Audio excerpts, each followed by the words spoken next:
A visita de Tucker Carlson a Moscou, em fevereiro de 2024, por alguns dias, tornou-se uma das principais notícias na Rússia. Os russos passaram tanto tempo tentando convencer a todos de sua indiferença em relação ao Ocidente, mas quando um verdadeiro americano, e ainda por cima famoso, chegou, as agências estatais de propaganda começaram literalmente a relatar até o que ele pediu para comer. Pois bem, o Kremlin sabe valorizar seus amigos influentes na Europa e nos Estados Unidos e busca uma abordagem personalizada para cada um, de Jeff Monson a Elon Musk.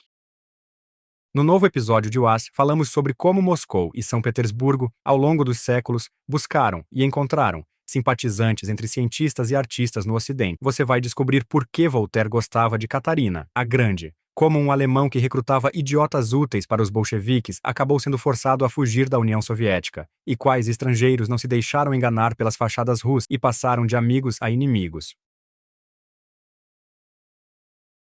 O alemão Gottfried Leibniz foi um dos cientistas mais brilhantes de sua época. Quando os moscovitas foram derrotados pelos suecos em Narva, ele escreveu um poema no qual desejava ao rei Carlos XII uma vitória rápida e que expandisse seus domínios até Moscou e Amur. E isso apesar de poucos anos antes, Leibniz ter conhecido pessoalmente o jovem czar russo, Pedro, durante a sua primeira grande viagem pela Europa. Se Pedro se ofendeu com o alemão, não demonstrou. Com o tempo, Leibniz recebeu da Rússia o título de conselheiro secreto e uma pensão de 2.000 florins. Ele acabou vendo em Pedro um grande iluminista e reformador. E já na sua próxima grande turnê pela Europa, Pedro tentou dar mais atenção ao contato com os formadores de opinião. Assim foi criado o receituário para conquistar intelectuais ocidentais, não economizar dinheiro e tentar atender aos seus ideais, nem que fosse só no discurso. O grande sonho de Leibniz era a criação de um Estado regular, bem estruturado, mesmo que fosse em algum lugar distante do mundo, e foi exatamente isso que Pedro lhe prometeu, construir seu império seguindo essas ideias. No entanto, a maioria dos estrangeiros que o czar contratava a serviço do Estado, ao voltar para seus países, falava da Rússia com pouca simpatia. E os herdeiros de Pedro não se importavam muito em fazer publicidade no Ocidente. Quem realmente se dedicou a essa missão foi Catarina II. O principal divulgador do regime russo na Europa tornou-se o titã do iluminismo francês, Voltaire. Ele quase adorava a imperatriz e a apoiava em quase tudo. Foi Voltaire quem pela primeira vez comparou bajuladoramente Catarina com a lendária Semíramis. A política da governante russa estava alinhada com as intenções e visões do próprio Voltaire. Ele odiava os turcos e escreveu que ficaria feliz em estar aos pés de Catarina quando ela conquistasse Constantinopla. Como outros iluministas, Voltaire acreditava que o progresso só era possível graças a monarcas esclarecidos e que dar ao povo o direito de pensar seria arruinar tudo. A czarina, por sua vez, cuidava de sua própria reputação. Ela pessoalmente correspondia não só com Voltaire, mas também com outros pensadores livres. As histórias sobre a filósofa no trono tinham o objetivo de criar uma nova imagem do império para o público externo, não apenas para justificar as conquistas já feitas sob a missão civilizatória, mas também para preparar novas.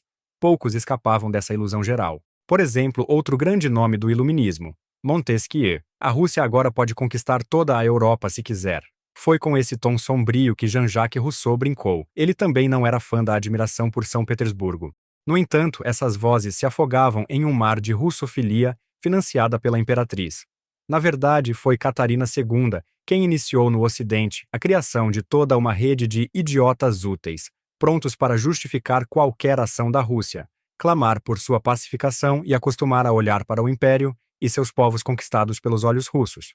Não economizavam dinheiro para isso. Por exemplo, quando Denis Diderot foi obrigado a vender sua biblioteca, a imperatriz pagou 15.000 libras por ela e ainda o nomeou bibliotecário. Os livros só foram levados para a Rússia após a morte do francês. Durante o reinado de Alexandre I, a Rússia voltou a conquistar corações, mas outros intelectuais, não aqueles que preparavam a revolução, mas aqueles que lutavam contra ela. Entre eles estava Joseph de Maistre, fundador do conservadorismo europeu e, ao mesmo tempo, embaixador do rei da Sardenha em São Petersburgo. Ele estava convencido de que, se a Rússia podia oferecer algo à Europa, era a tradição medieval, não corrompida pelas ideias modernas. Nicolau I era chamado de gendarmes da Europa e seu Estado, de uma polícia repressora. E foi justamente essa Rússia que os reacionários e conservadores de todo o continente quase adoravam. Ainda mais doloroso foi o golpe que esse miragem sofreu pelo escritor francês Astolphe de Custine. Ele veio à Rússia em 1839 para se convencer das vantagens do governo monárquico. Sabendo das opiniões do visitante, o receberam no mais alto nível, mas o que Custine viu com seus próprios olhos o deixou estupefato. Ao retornar para casa 4 anos depois, ele publicou um livro onde descreveu suas impressões da viagem. A principal delas era que o Império Romanov era uma grande encenação, um estado onde a felicidade era impensável, pois, pela sua natureza, o ser humano não pode ser feliz sem liberdade. Claro que o livro foi imediatamente proibido na Rússia, e Custine foi declarado mais um pai da russofobia. Na segunda metade do século XIX, o Império Russo tinha uma reputação duvidosa aos olhos do público culto ocidental, mas os intelectuais pró-Rússia encontraram uma saída. Para aqueles que não simpatizavam com os déspotas autocratas, podia-se falar de um amor não pelos tiranos, mas por seus infelizes súditos, pelo povo oprimido, pelo país em si, por sua cultura. As traduções de obras russas, especialmente de Tolstói e Dostoiévski, estimularam uma moda em torno do que era russo, exótico e pouco compreendido, mas justamente por isso interessante. Figuras culturais europeias para quem a cultura ocidental parecia excessivamente fria e burguesa, enchiam de elogios a enigmática alma russa. Funcionou a mesma receita de antes. Os artistas buscavam na Rússia a realização de seus sonhos sobre o outro e quase acabavam atribuindo ao país as qualidades que desejavam ver no mundo. E então os bolcheviques chegam ao poder, sem esconder suas intenções de derrubar os regimes existentes em quase todo o planeta sob a bandeira da Revolução Mundial. Para isso, é claro, eram necessários companheiros de jornada no exterior. Idiotas úteis. Esse termo é frequentemente atribuído a Lenin, embora não haja provas disso. Com o tempo, a ideia de uma revolução mundial perdeu força, mas a necessidade de ter amigos influentes no Ocidente nunca desapareceu. O Kremlin sempre acompanhou de perto o que diziam sobre ele por lá, e conhecia bem uma regra que continua válida até hoje. As pessoas tendem a achar que um escritor talentoso, um cineasta ou um físico entende automaticamente de política, especialmente se ele não pertence a nenhum partido e parece imparcial. Em 1921, os territórios controlados pelos bolcheviques estavam sendo assolados pela fome. Sob a égide da Comintern, foi criada em Berlim a Organização de Ajuda Operária Internacional, liderada pelo comunista alemão Willy Münzenberg. Ela tinha como objetivo arrecadar ajuda para as vítimas da fome, mas sua principal atividade acabou sendo a propaganda das ideias bolcheviques. E nisso Münzenberg não tinha igual. Sob sua liderança surgiu o verdadeiro império midiático. Na Alemanha e em outros países, circulavam jornais, enquanto na Rússia, sob a égide da Ajuda Operária Internacional, funcionava uma poderosa produtora de cinema. Mais tarde, essa produtora foi renomeada como Estúdio Gorky. Mas, acima de tudo, Münzenberg dedicava-se a atrair para seu lado, ou melhor, para o lado da Moscou bolchevique, os mesmos idiotas úteis. Ele é frequentemente considerado o inventor de toda uma tecnologia. A criação de um número infinito de organizações civis que proclamam os mais nobres e elevados objetivos, atraem para suas fileiras o maior número possível de nomes influentes, e depois são direcionadas para o caminho desejado por agentes controlados externamente, infiltrados nessas organizações. Dizia-se que o próprio Willy os chamava ironicamente de clubes dos inocentes. Ao colaborar com a Ajuda Operária Internacional, Münzenberg conseguiu atrair verdadeiras estrelas, Bernard Shaw, Henri Barbusse e Albert Einstein. Ao caírem nas redes de um dos clubes dos inocentes, eles acabavam constantemente envolvidos em outros. Bastava, por exemplo, que a organização de fachada Amigos da Rússia Soviética fosse desmascarada, e Münzenberg logo criava outra, a Sociedade dos Amigos da Nova Rússia. À frente da nova organização estava o mesmo Einstein. Um verdadeiro presente para os comunistas era a credulidade dos intelectuais e seu peculiar entendimento de decência, a disposição de apoiar ou, ao contrário, ficar em silêncio no momento certo, por assim dizer, em solidariedade, para não comprometer os amigos. Os idiotas úteis, por exemplo, ajudaram a transformar o julgamento do assassino de Simon Petliura, Scholem, Samuel Schwarzbard, num tribunal público contra o próprio Petliura, acusado de organizar pogroms contra judeus.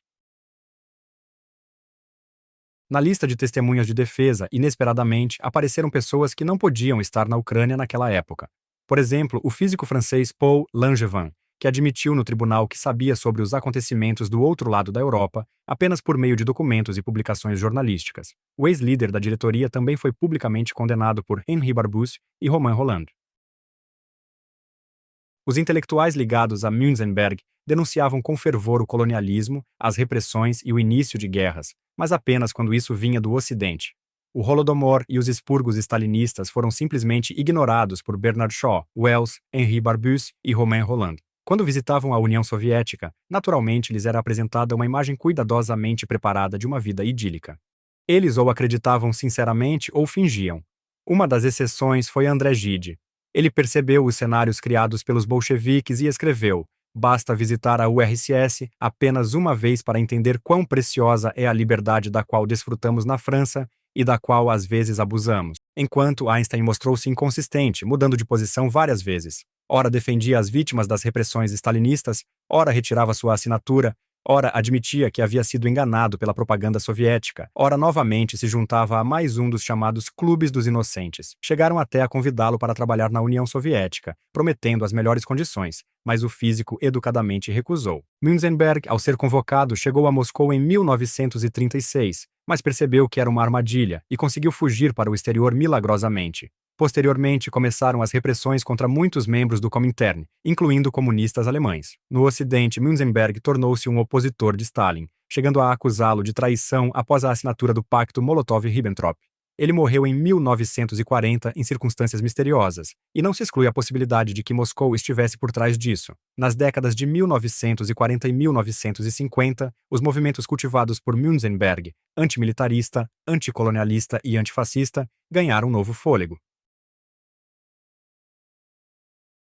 Começou a Guerra Fria. O cantor Paul Robeson, os poetas Pablo Neruda e Luis Aragón, o pintor Pablo Picasso, admiravam ruidosamente o chamado pacifismo soviético, organizavam várias conferências e assinavam apelos contra as armas nucleares. Enquanto isso, a própria União Soviética mantinha ocupada metade da Europa e dedicava-se arduamente a criar e depois aprimorar sua própria bomba atômica. Com o tempo, tornou-se mais difícil desempenhar o papel de simpatizante sincero de um Estado que esmagava a liberdade, especialmente na Hungria e na Tchecoslováquia. Muitos amigos do Kremlin foram forçados a reconhecer publicamente que foram tolos, ou até marionetes descaradas nas mãos dos líderes soviéticos. Alguns não se libertaram do gancho imediatamente. O ator e cantor Yves Montand foi a Moscou logo após a repressão da Revolução Húngara, e a União Soviética explorou isso ao máximo. Mas após a repressão à Primavera de Praga, ele deixou de apoiar o Kremlin e foi punido com o afastamento do contato com o público soviético. Mesmo depois de se desiludirem com mais uma ilusão soviética, intelectuais pró-soviéticos e pró-russos como Albert Camus e Jean-Paul Sartre encontraram uma saída. Mais precisamente, eles redescobriram isso. Começaram novamente a separar o governo do povo e da cultura russa. A história deu mais uma volta. Após a queda da União Soviética, era possível se apaixonar pela Rússia democrática, e depois, com a consolidação do putinismo, pelos bons russos da oposição, ou pelos ruins, caso tivessem dinheiro. Porém, o Kremlin atual não precisa reinventar a roda.